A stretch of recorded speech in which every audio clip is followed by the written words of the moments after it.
Welcome once again to How to Relate to Anyone. Here is Dr. Orv Owens. Well, today in this program, we're going to look at raising love-motivated children. Now, you've heard all the love motivation stuff before. How do you get your kids there?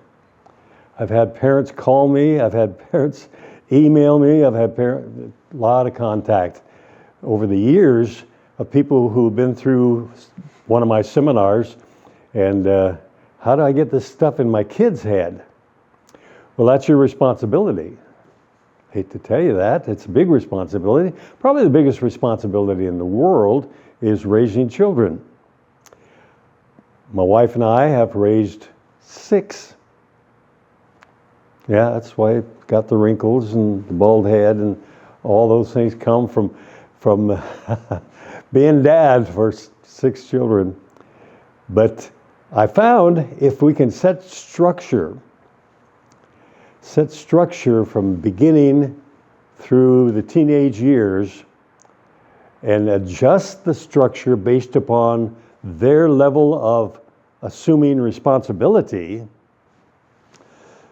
so you give them more freedom as they grow older and they prove they are able to handle that kind of responsibility. I've seen parents give little children, now learn to walk, maybe 2, 3-year-olds, freedom to do whatever they want to do. I can also tell those people, I don't, but I could tell them stories of little children, 2, 3, and 4-year-olds that were hurt bad because of that kind of freedom. Have to create a structure. So we want to look at raising children from birth to age 21. That's the responsibility. Actually, in our society today, it's really 18. They're pretty well gone by 18. Most of them are off to college or off to whatever, off to a work situation. So, but how do you start and how do you finish? It's a big task, it's a great responsibility, but it's also a great opportunity, and the rewards of seeing your children mature and become special people is just fantastic. Well, the first 2 years of life are what's called pure learning years. 2-year-olds believe everything they're told. You tell them the moon's made out of blue cheese, they'll believe that. Santa Claus comes down the chimney at Christmas time, they'll believe that. They'll believe about anything. I had 2 of my grandchildren out on some property, and I said, yeah, there's bears in this area. They're ready to run to the car. Well, there's no bears here now. They're afraid of me. Okay, then they'll believe whatever you tell them. The problem is, some of the things we tell them or call them are pretty demeaning. How can you be so stupid? How can you be so dumb? I hear it all the time. Shut up or I'm going to wipe your face off the earth, that kind of stuff.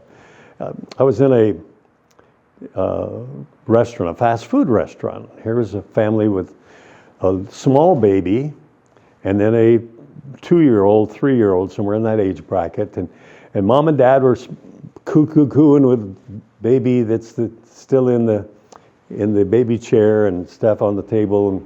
And the little 2-year-old or 3-year-old over here is not getting any attention. So he started acting out. He started making noise and pounding stuff on the table and just anything.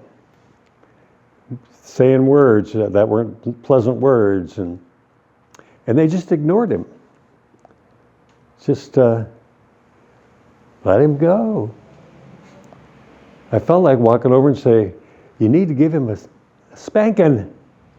Heard of a spanking with a belt? But I would have got thrown in jail for saying that, so I didn't do that.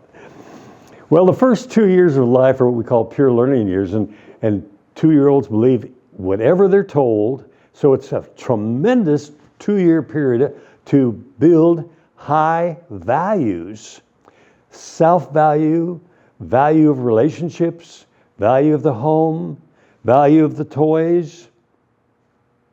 You see kids throwing toys against the wall and stuff. They don't value it. It's just a bunch of junk. Ends up being a bunch of junk for sure when they keep throwing it around like that. So they'll believe whatever you tell them, so be sure you're telling them things that are edifying, that build them up, that cause them to want to stretch to meet your expectations. Because of that total belief level, over 50% of what they will ever believe about themselves is formulated in their mind by age 2. Now, we covered this in an earlier lesson, but we want to show the progression through all of the ages here. 100% belief level. So you tell me I'm stupid, I'll believe I'm stupid. You tell me I'm great, I'll think I'm great. I'm a good boy, a bad boy, whatever.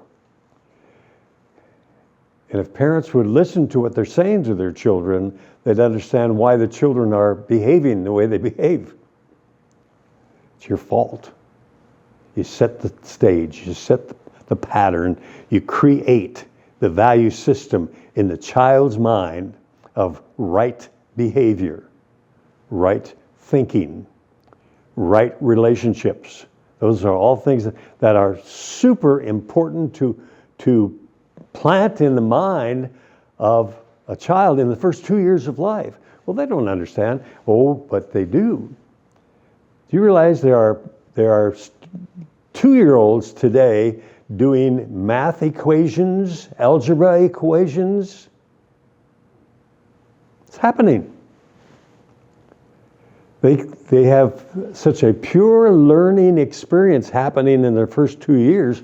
They believe everything they're told, and so it has tremendous impact on the subconscious mind and the learning ability. So why not take those first 2 years and plant all the values you want that child to grow up with? You are special. You're one of a kind. There's nobody in the world just like you. You can become whatever you choose to become. You can achieve whatever you choose to achieve in life. You say a 2-year-old doesn't understand that. Oh, that's going right into the brain. And when you relate back to it in later years, it comes to the surface. Fill your 2-year-olds' minds, the first 2 years, starting when they first come out of the womb. Candace was born, my one daughter. And she was ugly. All wrinkled and red and funny looking stuff all over her. And I said, Candace, you are beautiful. I wanted her, first words she heard, the fact that she was beautiful. She still thinks she is, which is good. In this first 2 years of life, children are doing trial and error. They'll try anything once, including getting their fingers burnt, sticking a fork or something in a light socket, and all those things. They happen, and it's a learning experience. But you can put them in situations where they're learning good, valuable lessons, because their learning is pure learning. They believe everything they hear, and so it goes into the subconscious mind without any filter. It's just pure belief. Tell them what they need to know to be everything they can become. You are beautiful, you are handsome, you are special, you're one of a kind. And it's true, they are one of a kind. There are special accelerated programs now for preschool kids. And they're having tremendous results because the learning curve is so great. And then they like imagination. They enjoy cartoons and all those things because it's all imagination. So create your own stories using imagination of, wouldn't it be great if we could do this, this, and this, and become this, this, and this? And you can create the story, and they're going to believe it and plug it into their life. If I could tell you, the greatest learning curve is in the first 2 years of life, and you have total control of that as a parent. Take advantage of it. From age 3 to age 6, still very strong learning, very high belief level, but it wanes as they get up towards age 6. They start questioning. So we call it strong learning. The first 2 years are pure learning. From age 2 to age 6, or 3 through age 6, is strong learning years, and you can take advantage of those also by reading a lot to them. Not only reading little kiddie stories, but reading something with substance. They can learn and memorize anything you feed them. So think about that and be creative in what you put into the mind of that 5-year-old, 4-year-old, 3-year-old. The belief level is 95% belief level of what you say to them, because your mom, your dad. The belief level that what you say is higher than what somebody else would say. So take advantage of that. So in this period of time, by age 6, 95% of what they will ever believe about themselves, their inward relationship, their self-image, self-esteem, self-acceptance is formulated. 95% by age 6. And you think back to in your own life, when were you different than you are today? You've always been you. I mean, you've developed skills and turned natural abilities into capabilities and all that. Well, basically, you've always been you. Well, that person, you think of yourself as the person you are, was created by age 6, most of it.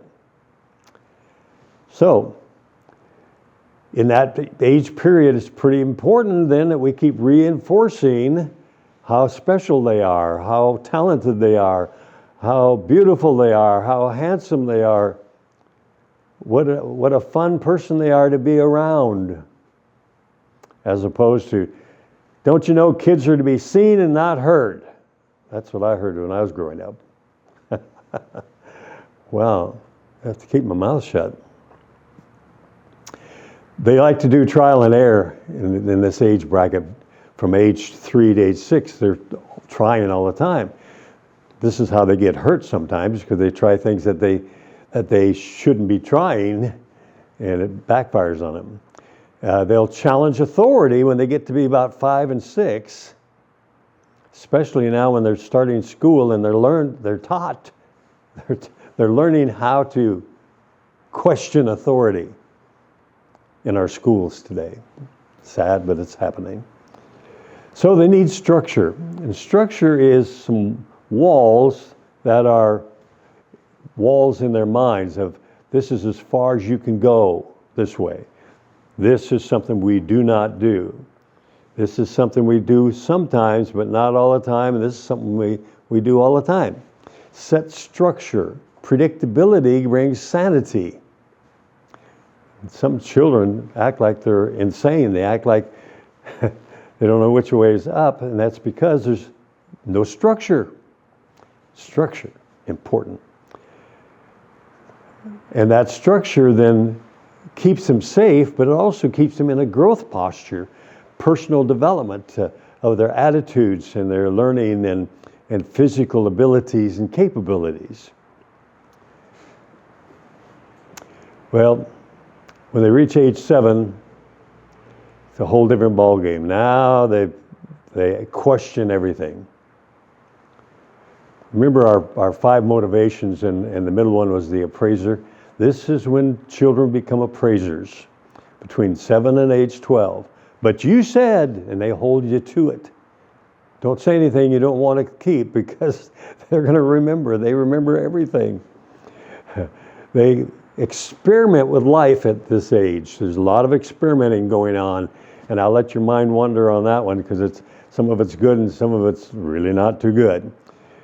They have tremendous curiosity. Everything is something to explore, and they sometimes get themselves into a little bit of trouble exploring. I think back to my my own life in this age bracket with my brother, who was 2 years younger than I. We got into all kinds of stuff in this age bracket between 7 and 12. Some of it was good stuff. Some of it was, I'm glad my mom and dad didn't know some of the things we did. And so they're going to push the envelope a bit in this age bracket. They're going to try things and in many cases get their fingers burned. Sex is a curiosity at this age bracket. Start wondering about all that stuff. It's a great age to develop study habits that will carry them through high school and college and whatever else, because they are inquisitive, and you use the inquisitive attitude for study. Wait until you read this. You're going to really enjoy this. Create that kind of study habits where they're hungry to read something or to learn something or to view something or to hear something.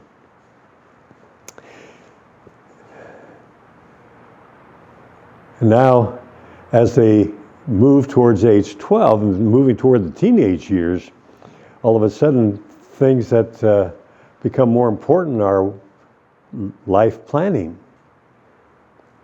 You know, what high school are they going to go to? What courses are they going to take in high school? They get to choose their own courses. And so we move into the teenage years. From 13 on up, they have the new freedom of choosing their classes. The responsibility of self-discipline is greater in this age bracket than in any of the younger years. So now they have to be self-disciplined to study, homework, to be attentive in class, to learn from everybody and anybody, including their peers. Some good stuff and some bad stuff, but they're going to learn. So self-discipline is something you really emphasize in the teenage years. Dedication to study time, you know, it should be something that's rewarding to them. They actually enjoy studying. And you can create that kind of environment. You can create it with proper support in whatever it takes to maybe read certain periodicals or whatever. My folks bought the World Book Encyclopedia. I lived in that thing all through my teenage years. Practically everything I had to write came out of the World Book Encyclopedia as far as the research side of it. So making that kind of thing available to them in their teenage years is really important so they can take advantage of that great learning ability they have as teenagers. And now, of course, the opposite sex, so we talk about dating and structure for dating, what's acceptable and not acceptable, how much of it will they listen to and apply. If you pray a lot, quite a bit, but I don't know if you don't. But you throw it out there. You've got to go through instructions. My folks did not do that with us. And when I was ready to get married and my dad and I were together at the day of the wedding, I said, you know, Dad, you never gave me any sex education. Oh, it'll just come natural. Well, that shouldn't be the way it is. There should be a relationship between dad and son and mom and daughter that's very close in the area of intimate things and proper behavior, proper habits, life structure, basically, creating a structure that protects and builds and edifies. And then, of course, the all-important factor is family structure, giving support, being supportive. I remember playing a football game in Longview, Washington, and there was only one person in the stands, and it was my dad. And to this day, me at now pushing 94, Well, not really, but up in the year. Still remember Dad sitting up in those stands in Longview, Washington, while I played football. I mean, that's something that's stuck with me all these, how important and how big of a deal was it for my dad to be there? Well, he had to take off work. He had to, make an effort. We didn't live in Longview, so he had to drive to Longview to watch the game, but he watched all my games. I go to all my grandsons' games that I can possibly go to. I have 3 grandsons playing football this year, and I've gone to about 9 football games. But it's important. It's important to whatever your son, your daughter puts themselves out, where they put themselves out in pushing the envelope as far as personal development and development of skills and talent. Boy, be there. Be there. It's so important. And there are no excuses. There are no excuses. I'm so busy making money to feed these kids. Well, this is something you really need to feed them, and that is support, where you believe in them and you enjoy watching them do their thing, whatever that is. So the family structure is vitally important, and you need to sit down, you and your wife, you and your husband, sit down and literally create a structure. Here's what's acceptable in this home, and here's the things that are not. It should actually start clear back at birth with the child, and the structure is just carried on through, and it's a way of life. It's interesting, I was at my number 6 son, number 5 son actually, and number 6 child's home, and he yelled something out to his children that were upstairs, and it's things he heard me say to him. I mean, word for word, voice inflection the same. I just smiled. It stuck, didn't it? It stuck. And it will. It sticks. So I wish you a great family success. It doesn't come easy, and there's ups and downs, but you can always recover. You can always rebuild. There's always such a thing as the prodigal son who comes home and everybody falls in love. So when your children make mistakes, help them make corrections, because that's vitally important too. Mistakes are part of growing up. And don't beat up on them and call them stupid and whatever because of their mistakes. That was a dumb mistake, but you're not dumb. You know better. And that's the way you correct. I wish you great family success. It's so important.